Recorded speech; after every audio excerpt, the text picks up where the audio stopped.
Hi, I'm Tori, and this is Kumamoto. Behind me is Kumamoto Station. Kumamoto is the third largest city in Kyushu, Japan, arguably the most charming. This is a tourist hotspot, a hit of a destination, but if you've never heard of it, buckle up. I'm going to show you all the small little things about Kumamoto City that makes it the most charming in all of Japan.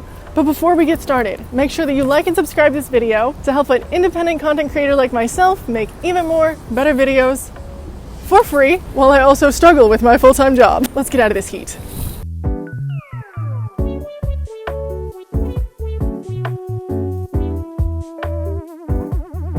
Kumamoto Station is often the first place visitors see when they arrive, and it features a huge market full of local specialties from all over Kumamoto.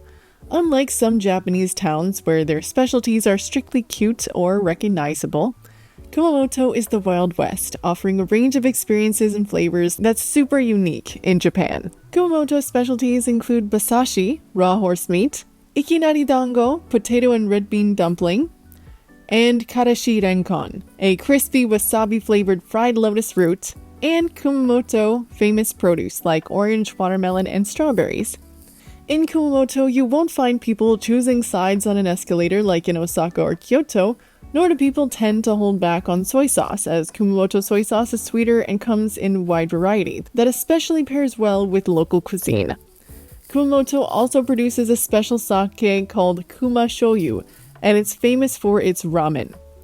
This shop is known for its garlic ramen, made popular by a large YouTube channel. Kumamoto is not just a city, but also the surrounding prefecture, which annually brings in fresh watermelon, strawberries, and special sweet tomatoes. And though dairy is not particularly popular in Japan, also milk may be the best, rivaling even the fame and hype of Hokkaido milk. That's right, I said it. One of the ways that you can tell if something is from Kumamoto is this guy here. You've probably been seeing him throughout this whole video already. His name is Kumamon, and he's a local mascot.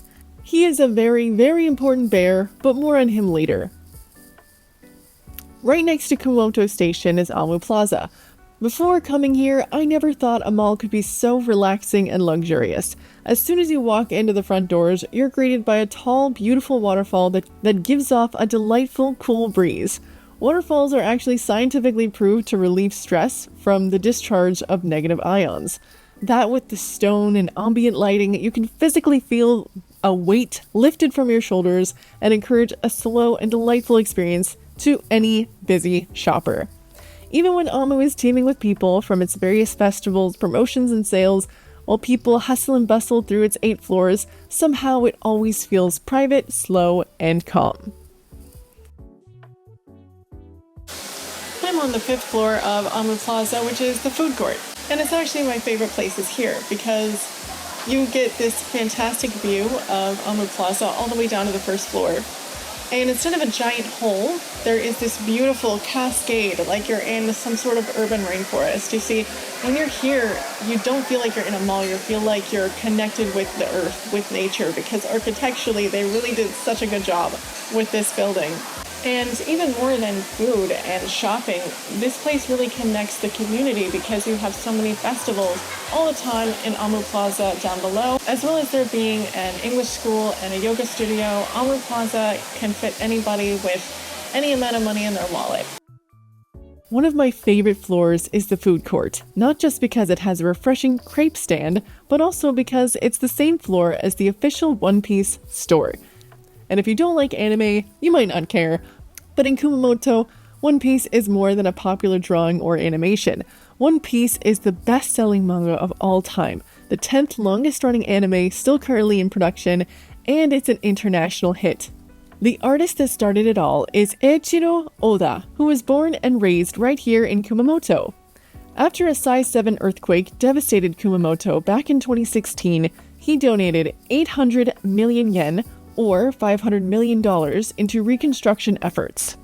Kumamoto was so grateful that in 2018 they unveiled a statue of Luffy in front of the prefectural office, the first of 10 Straw Hat Pirate statues scattered throughout Kumamoto Prefecture.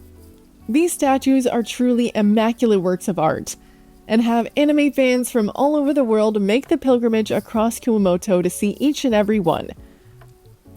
Now we head to the icon of Kumamoto, only a 20-minute tram ride away.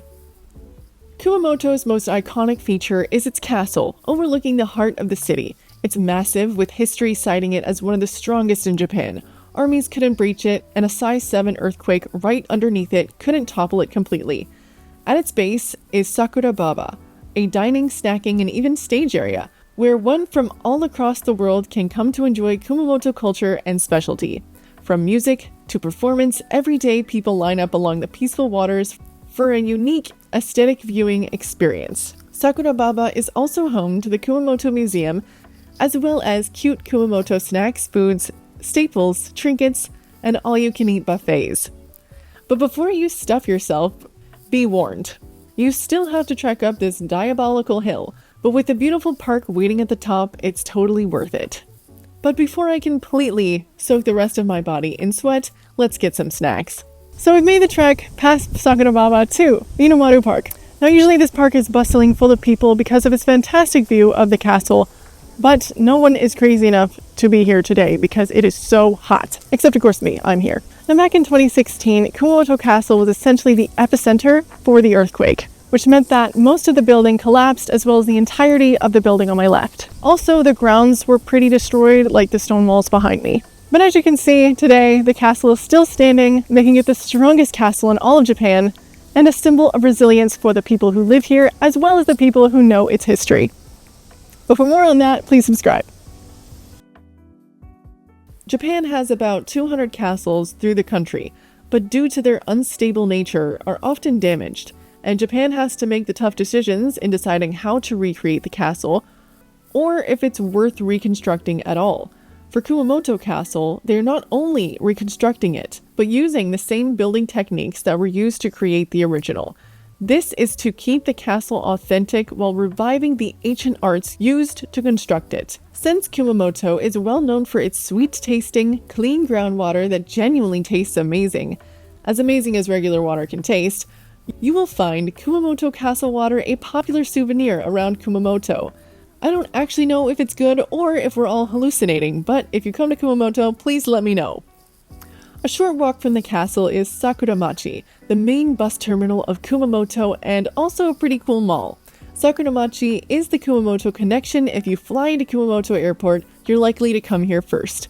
It is in between the station, the shopping district, the castle, and intersects the train car of the city. A lot of design went into this place, and it was built with the idea of showcasing Kumamoto's natural beauty in all 4 of its seasons. Its stunning exterior is shadowed by luxury apartments on its side. Attached to it is also a concert hall where internationally acclaimed music performances and conventions take place. Interestingly, Kumamoto is the only place in all of Japan that doesn't use the typical Pasmo and Suica cards. In order to preserve groundwater, Kumamoto does not have an underground, only buses and train cars. Due to the cost of the National Transportation Company in Japan, since 2024, Kumamoto has its own transportation card, the Kumamon IC. And while this card is a pain in the butt, for visitors who love Japanese transportation, it is an interesting souvenir from one of the only cities in Japan with anything like it. Now, if you're not familiar with this bear on this card that you have seen throughout this video, let me introduce you to Kumamon, the most recognized mascot in all of Japan. Kumamon is the mascot of Kumamoto. With his face on just about everything, he's been in memes, movies, and TV shows. You've probably seen him and you didn't even know. Kumamon rakes in billions of dollars, and for good reason. His merch is extensive and he comes in every mood. Depending on how you look at him, he's either very cute or you may suspect that there's something brewing behind those slits for eyes and you don't quite know what it is. When you're walking around Japan and you see this guy on any product, it probably means that it came from Kumamoto. From juice to produce, his face is on just about everything. Kumamon represents this city so much that they've even made a game out of him. When you're in Kumamoto, try to count all of the Kumamons that you see in a day. It's actually quite hard, and they add up pretty fast, because no matter where you are in Kumamoto, Kumamon is there too. Next spot on this tour is Shinmo. Now this part of Kumamoto is the largest shopping district in all of Western Japan that encompasses day life and nightlife all in one. Unlike the refined luxury of our last 2 malls, in these streets anything goes. There are somewhere like 20-ish karaoke bars, drinks, and lots of people. Shops range from sketchy and strange to normal and delicious. When you walk down the street, you can really feel Kumamoto's vibe from the smells wafting around, from popular taiyaki places to the groups heading into karaoke izakaya bars. In Shimatori, there's always drama, there's always something going on in between malls and clothes. You can taste food from all over the world, from Mexico to Italy and Sri Lanka, but of course, you can also find Kumamoto local specialties with friendly service and exclusivity. Continuing across the street with the most iconic view of Kumamoto Castle is Kamitori, a quieter shopping district. Kamitori is lined with stores dedicated to urban fashions, delicious foods, and restaurants. It has cozy music stores and a bookstore with a pond and shrine inside. I'm actually pretty sure this was a bank at one point, but with its unique and interesting cafes, Kamitori is a much-needed relief from the sweltering heat. What I love about Kamitori are the hidden exclusive fashion stores throughout the street. Though exorbitant in price, each store has its own style and its own community around that style. This street really reminds me of the stories of Harajuku in its heyday, and while the fashion isn't so extravagant and it's far more practical than Harajuku, Kamitori shops are heavy on aesthetic, which I think is so interesting and unique to Japanese culture. Though this video is coming to a close, there's one more thing we simply can't exclude in a Kumamoto introduction video. I'm standing in front of Kumamoto's own Luffy Statue. This is a bronze-plated statue, and his pose is absolutely immaculate, as well as his expression. Standing in front of this statue, I really feel like it brings Luffy to life. This is genuinely a true work of art, embodying this victorious, slightly insane pirate explorer. His polished bright bronze color really shines at all times of the day or night. I didn't watch One Piece until I started living in Kumamoto, and I have to say, living here has connected me with its pure message of adventure. We can really imagine here the same love and feeling that was put into making this statue was also put into making this story. Though this video is coming to an end, adventures around Kumamoto and all of Japan are only just beginning. There are many iconic places all over Kyushu and right here in Kumamoto that we are going to explore. So if you made it this far, thanks for watching, please hit subscribe, and I'll see you later. Bye! You can find this mural at Amu Plaza in celebration of Kumamoto and One Piece. See if you can name all the Kumamoto specialties here, even the ones I did not mention in this video. And Kumamoto having such good food, you can kind of tell why Luffy is always hungry. Kumamoto food is really something special. But anyway, thanks for watching, and I'll see you again soon.